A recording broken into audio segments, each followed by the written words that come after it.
ऐसी अलग अलग तरह की शेप्स होती हैं, बॉटल्स की होती हैं शेप्स, वो हम करेंगे। सो मैंने क्या किया, यहाँ हम पहले तो चले गए टॉप व्यू में। यहाँ मैंने सर्कल कमांड दिया और एक सर्कल बनाया, क्योंकि हम एक ग्लास बनाने जा रहे हैं। मैंने 1 का ही बना दिया सर्कल, ठीक है। फिर से मैंने क्या किया, रेक्टेंगल कमांड दिया और एक ही रेक्टेंगल बना दिया।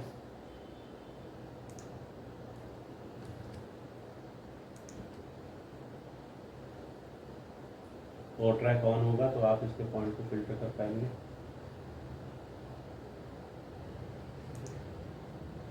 ये मैंने रख दिया इसके सेंटर में। इसके साइज को थोड़ा बड़ा करना था तो मैं क्या करूँगा, स्केल कर लेंगे। जो मैंने ये स्क्वायर बनाया इसको मैंने सेंटर पॉइंट लेते हुए स्केल कर दिया 1.2, मतलब 20% बढ़ गया ये, ठीक है। और मैंने फिलेट कमांड लिया, फिलेट कमांड आप सीख चुके हो। फिलेट कमांड लिया मैंने और यहाँ से इसका रेडियस सेट कर दिया। रेडियस मैंने दे दिया 0.2 का, और मैंने यहाँ से पॉलीलाइन ऑप्शन यूज़ कर लिया। पॉलीलाइन में क्या होगा, एक ही बारी में लग जाएगा। 0.2 मुझे छोटा लग रहा है रेडियस, मैंने फिर से जाके रेडियस को 0.5 कर दिया और फिर से सिलेक्ट करा, प्रीव्यू में नज़र आ गया, अब ठीक लग रहा है। तो मैंने क्या किया, ये जो 2 शेप्स बनाई, ये हम एक ग्लास बनाने वाले जिसका बॉटम तो ये रहा नीचे और टॉप है ये रहा, ठीक है। इसको हमने टॉप व्यू में बनाया। अब अगर आप इसको सामने से देखोगे तो दोनों सेम लेवल पे तो रखे हुए ऐसे, है ना।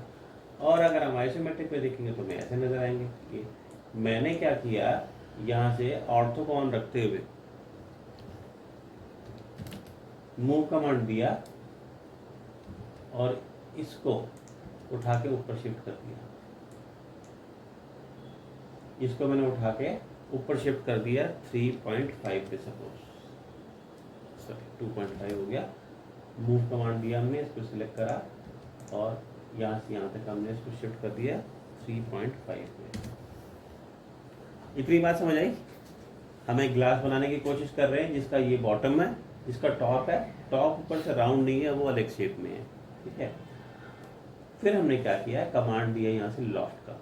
लॉफ्ट कमांड की शॉर्ट फॉर्म, अब आप देखो एल से तो लाइन होता है, तो एल तो हो नहीं सकता।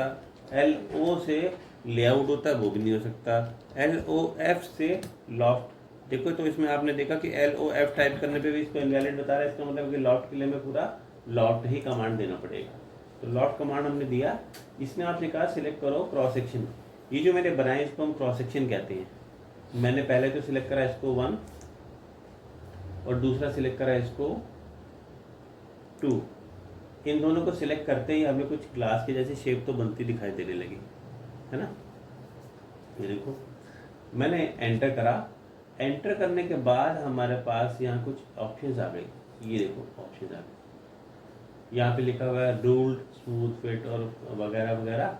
सो हम एक एक करके इन ऑप्शंस को समझते हैं। मैंने क्या किया कि इसको फ्रंट व्यू में देखा हमने, यहाँ से समझना ज़्यादा आसान होगा चीज़ों को। हमने लॉफ्ट कमांड दिया, सिलेक्ट करा फर्स्ट को और सेकंड। कम से कम 2 सेक्शन होने ज़रूरी हैं, ठीक है ना। 2 सेक्शन तो मिनिमम चाहिए, इससे ज़्यादा भी हो सकते हैं। मैं अभी आपको बढ़ा के भी दिखाऊंगा, पर मिनिमम पहले तो 2 ग्लास के लिए तुमने 2 ही बनाए। एंटर करा आपने। अब यहाँ पर आप देखो, यहाँ पर हमारे पास एक ऑप्शन है जिस पे लिखा हुआ है नॉर्मल टू स्टार्ट सेक्शन। जब मैंने इस ऑप्शन का यूज़ किया तो नीचे वाले को उसने स्टार्ट सेक्शन माना और नीचे से देखो सीधा हो गया ना स्ट्रेट। ऊपर से देखो गोलाई में और नीचे से तो सीधा है। Normal to start section, start section से हो गया नॉर्मल। अगर हम लेते हैं नॉर्मल टू एंड सेक्शन तो अब की बार आप देखो ऊपर से सीधा हो गया और नीचे से गोली है। अगर हम यहाँ से लेते हैं normal to start and end section तो अब आप देखो ऊपर से भी स्ट्रेट है और नीचे से भी स्ट्रेट है, बीच में थोड़ी सी गोलाई में आ रहा है। मैं एंटर करता हूँ। अब आप देखो इसका रिजल्ट में क्या मिलकर मिला। ये देखो ये ऐसी ग्लास की शेप बनी जो ऊपर भी स्ट्रेट थी, नीचे भी स्ट्रेट और बीच में से गोलाई में थी। हमने इसमें normal to start and end section लिया, ठीक है। ये देखिए आप इसको अगर मैं दिखाऊँ आपको तो कुछ ऐसा ग्लास की जैसी शेप ही तो बन गई, है ना। आगे हम कमांड सीखेंगे। एक कमांड होता है शेल, जिससे हम इसको हॉलो कर सकते हैं, तो मैं आपको आगे बताऊंगा वैसे। तो यहाँ पर एक कमांड होता है शेल, शेल कमांड। इससे लेके आप इसको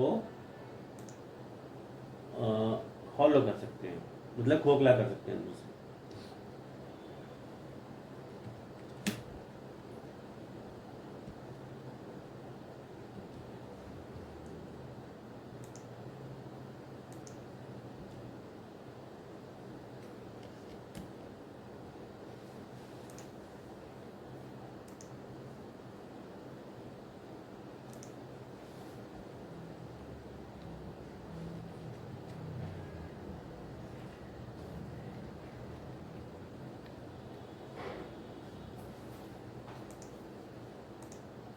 नहीं, इसकी शेप अभी ऐसी है, इसमें थिकनेस नहीं लेगा, उसके लिए शेप हमें थोड़ी सी सिंप्लीफाई करनी पड़ेगी, थोड़ी सी टिपिकल शेप होगी। एनीवेज हमने देखा कि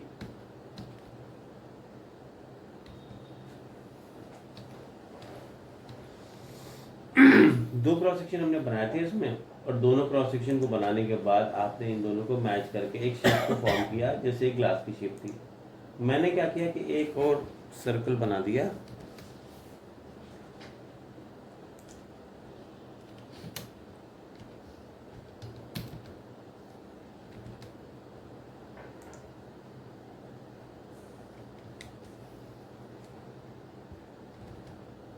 इन सभी का आपस में लेवल पे होना जरूरी है। देखा ना आपने, z की हाइट में उठा रहा हूँ मैं, पिछली बारी में 3.5 पे लिया था, अब की बारी मैंने इसको सपोज 6.5 पे ले लिया। तो अलग अलग लेवल्स पे है ना, ये बात का ध्यान रखना होगा कि सभी सेम लेवल पे नहीं होने चाहिए, लेवल अलग अलग होना चाहिए। हमने यहाँ से कमांड दिया और सिलेक्ट करा लॉफ्ट को दोबारा से, फर्स्ट ऑब्जेक्ट, सेकंड ऑब्जेक्ट और थर्ड ऑब्जेक्ट। अब आपको यहाँ पे फर्क ज़्यादा ठीक दिखाई देगा। अगर मैंने यहाँ से पहले ऑप्शन क्या है, रूल्ड की, रूल्ड लिया तो आपने देखा इसने लाइन टू लाइन मिलाया तो ये ऐसे पॉइंटेड बन रहा है, मतलब कर्व फॉर्म में नहीं आ रहा, लाइन के फॉर्म में आ रहा है। अगर आप इसको यहाँ से लेंगे स्मूथ फिट, तो स्मूथ फिट में कर्व की तरह दिखाएगा, जैसे भी आप देख रहे हो। अगर आप यहाँ से ऑप्शन लेते हैं नॉर्मल टू स्टार्ट सेक्शन, नीचे से सीधा हो गया। अगर आपने ऑप्शन ली यहाँ से नॉर्मल टू एंड सेक्शन, तो आपने देखा कि ये ऊपर से सीधा हो गया। अगर आपने ऑप्शन ली normal to start and end section, तो देखो कैसी शेप आ गई। और अगर बॉटल के जैसी शेप बन गई, एक बास जैसी। और फिर अगर मैंने नॉर्मल टू ऑल सेक्शंस कर दिया, स्टार्ट और एंड में तो ये एक और दो था ना, बीच वाले से भी तो सीधा हो गया ना, फिर वो नॉर्मल टू ऑल सेक्शन में फर्क दिखाई देगा आपको। देखो नॉर्मली ये